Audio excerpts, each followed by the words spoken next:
A ira é um dos pecados capitais. Ela é, na verdade, um estágio intermediário entre aquela raiva momentânea e o ódio duradouro.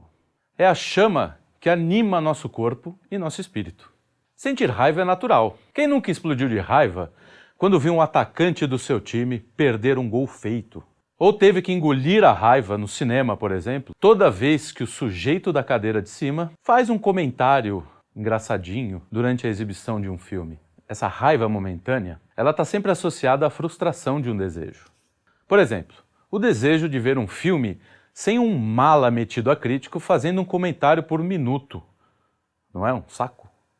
Ou o desejo de ver aquele gol de placa, mais ou menos assim como o Tupanzinho, grande Tupanzinho, fazia na década de 90. Agora, a frustração de um desejo não indica que o desejo seja ruim.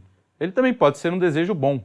Por isso existe a ira justa, que é quando você se irrita, por exemplo, ao ver um amigo esculhambando a própria vida. Ou seu filho tentando pela sexta, sétima, oitava vez colocar um garfo na tomada. Ou seja, quando o desejo é ordenado, a ira serve como um ponto de alerta diante do erro. Mas voltando às irritações diárias, que é o que nos interessa. Música sem alma, gente que bate palma fora do tempo, gente que fala gritando, influenciador digital, jornalista, artista global, jovens cheios de assunto. Eu tenho uma raiva de jovem com assunto, que é um terror. Tudo isso causa uma profunda irritabilidade em qualquer pessoa que já tenha pago uma única conta na vida. Mas agora, tentando falar um pouquinho mais sério, se essa irritação permanece, se ela se expande, ela se transforma em ódio. E o ódio é mortal, é pecado mortal. O mundo moderno, em toda a sua desordem, nos estimula o tempo todo a odiar. Não que o ódio não esteja presente na história humana. Caim, tomado pelo ressentimento, odiou o seu irmão e o matou. Raskolnikov, inspirado por ideais revolucionários, odiou sua condição.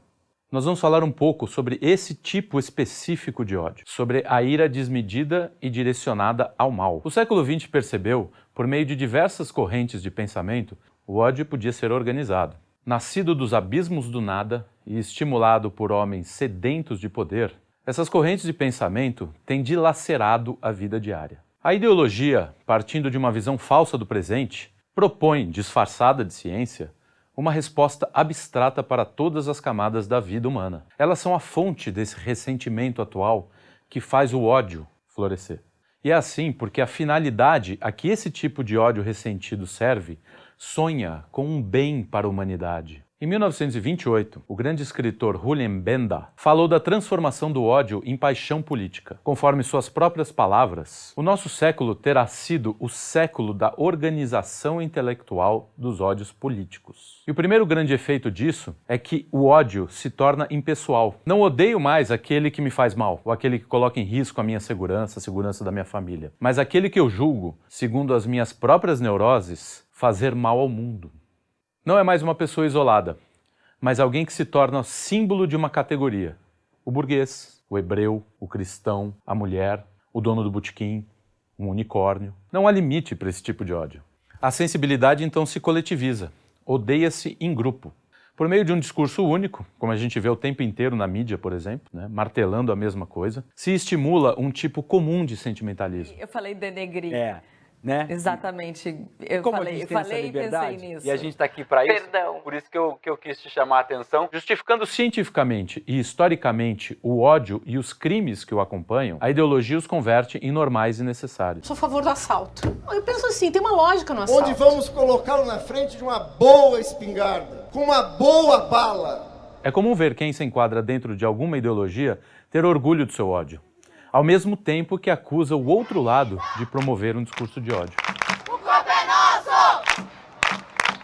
É nossa escolha! Ou seja, é um ódio culto que distorce a verdade, cultivando a mentira. O crime de Caim é bárbaro. Dostoiévski, já no século XIX, percebeu que, sob a ideologia, o crime podia se tornar justificável, até civilizado. Sendo totalmente justificado, escreve o filósofo romeno Gabriel Litiano, e propondo-se a extirpar a parte estragada e ruim da humanidade, o crime agora é bom. Esse novo Caim vai ter sempre sobre si uma legitimidade, um documento de honra, e vai poder recitar o estatuto do partido, jurar fidelidade à causa ou simplesmente dizer que está cumprindo ordens. Ele está encoberto pelo grupo que legitima o ódio e enobrece o crime. O ódio clássico não se podia realizar em absoluto, porque cessando o objeto do ódio, seu sentido desaparecia, o que podia levar ao arrependimento. Raskolnikov é um meio termo entre o ódio clássico e o ódio moderno. Comete um crime em nome de um suposto sentido de grandeza, alimentado pelas ideias revolucionárias. Ele se arrepende ao perceber